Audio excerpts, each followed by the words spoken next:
The Council of Nicaea had nothing to do with the New Testament. I'm going to say that again. The Council of Nicaea had nothing to do with the New Testament. This is one of the most pervasive myths about the Council of Nicaea, that Emperor Constantine called the council to vote on which books should be in the Bible and which ones should be rejected. But I'm going to tell you that this is almost certainly not true.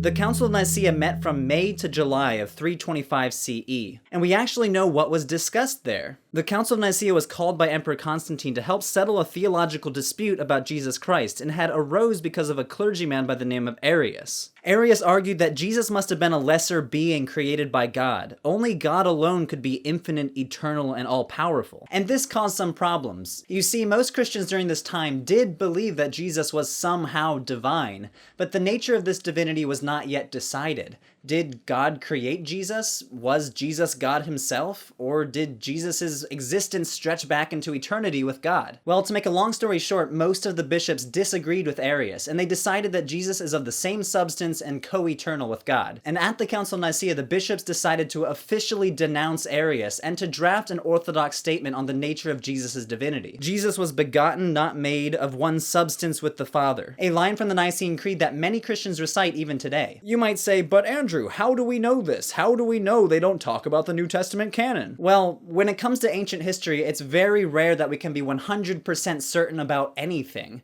But all of our historical sources say that the Council of Nicaea was about the Arian controversy, and they say nothing about a controversy about which books should go into the New Testament. We should first of all say that there are no stenographic records from the Council of Nicaea. Just like in a modern courtroom when someone feverishly types down everything being said, the Greeks and Romans were extremely skilled at shorthand writing, and they probably had a scribe or several scribes present at the Nicene Council. But if these documents ever existed, they have long since been lost to time. But we do have some authors that were present there at the council and people that wrote about it shortly after. First of all, let's start with the Bishop Theodoret and the Bishop Gelasius, two early Christian historians who wrote about what went down at the Council of Nicaea. Both of these authors say that the Council of Nicaea published 20 decrees, or what are called canon laws, and Gelasius actually records them. These 20 decrees talk about a variety of issues, specifically about the hierarchy of church authority and clergymen. Law number 3, for example, forbids any clergyman from living with a woman, except for his mother, sister, or aunt. Law 15 forbids any clergyman from bouncing between jobs at different churches in different regions.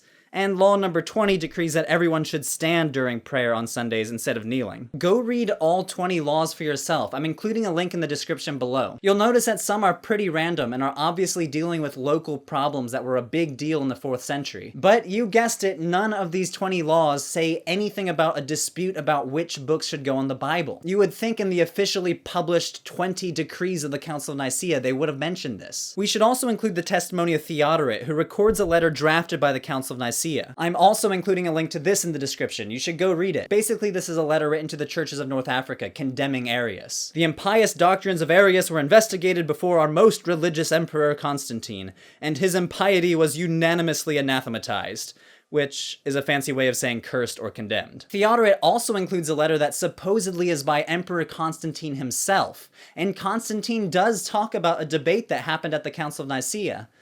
Except this is a debate about what day we should celebrate Easter on. Nothing about the biblical canon. Notice how neither of these letters, the one supposedly written by the council itself and the one supposedly written by Constantine, say anything about a biblical debate. Nor do sources closer to the fact, Eusebius and Athanasius, mention anything about a New Testament debate. Athanasius, the Bishop of Alexandria, attended the council. He was there, in the room, and he wrote a text about it called Concerning the Decrees of the Council of Nicaea, De Decretis for short. And nowhere in this text does he talk about a discussion that went down about the New Testament. Nowhere in this text does he talk about a debate about which books should go in the Bible or which ones should not.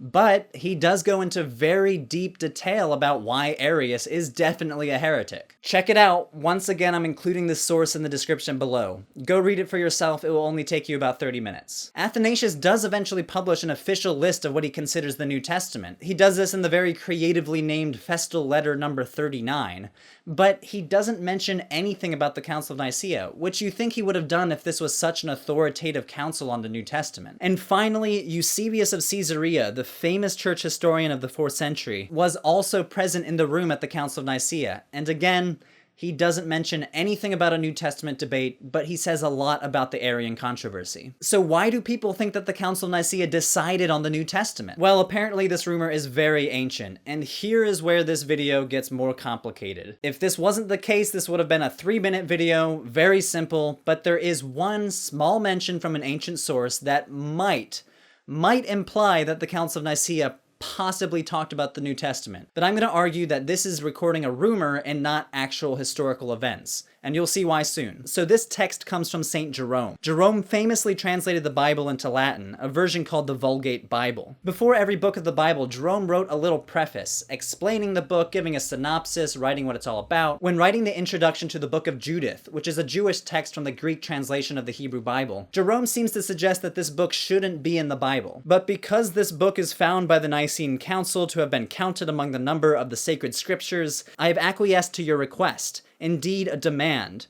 I have given to this book one short night's work of translating. So Jerome doesn't really want to bother with the book of Judith, just like a lot of Christians today don't consider it part of the Bible. But he says because the Nicene Council counted it among the sacred scriptures, sure, I'll go ahead and translate it. So this might be proof that a discussion about the New Testament did happen at the Council of Nicaea, and I am willing to admit that this might be a possibility. But I'm going to argue that this is probably not the case, and Jerome is definitely not proof that some big debate went down at the Council of Nicaea about what should go in and what should go out of the Bible. First, we have an argument from silence. No other ancient author talks about this. Jerome is all by his lonesome. Not Theodoret, not Gelasius, not Rufinus, and most notably not the guys that were alive for the council and who attended it, Athanasius and Eusebius of Caesarea. If there was some sort of debate about which books should be in the Bible, you would think one of these guys would have mentioned it. Plus, we have the evidence of the 20 decrees that the Council of Nicaea published. No mention of a debate about canonical texts. No mention in the council epistle condemning Arius either that we find in Theodoret. So I think that there are several possibilities here given Jerome's statement that are more likely. I think it is more probable that Jerome is mistaken and might be thinking about another council. The Council of Laodicea, for example, occurred 30 years later at a nearby city. And this council actually did publish an official list of what should go in the New Testament. Or another possibility, let's give Jerome the benefit of the doubt. Maybe the book of Judith was discussed at the Council of Nicaea, but does this statement really imply a debate or an official decree? He simply implies that the council members had an idea what was sacred and what was not. Judith might have been quoted or mentioned in passing,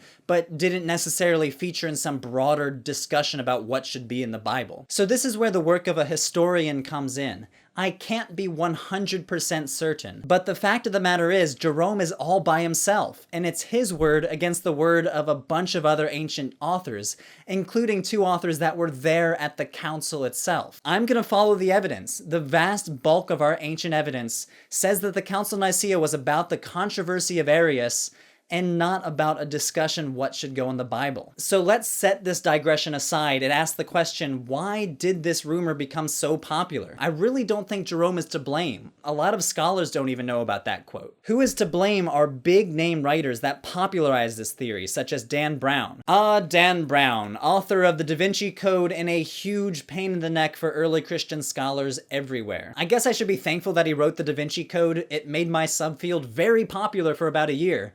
But it is kind of annoying to undo all of his historical inaccuracies, and this one in particular hits me right here. In his novel, Dan Brown propagates this idea that the New Testament canon was formed by Emperor Constantine and ratified at the Council of Nicaea. This is nothing short of a complete fabrication. I've said this before in another video, but the formation of the canon was an organic process, and no single authority and no single council officially decided once and for all what should go in the Bible. And Emperor Constantine really had nothing to do with this. Remember, Theodoret records a letter from Constantine reporting about the Council of Nicaea, and he talks about a debate about when we should celebrate Easter.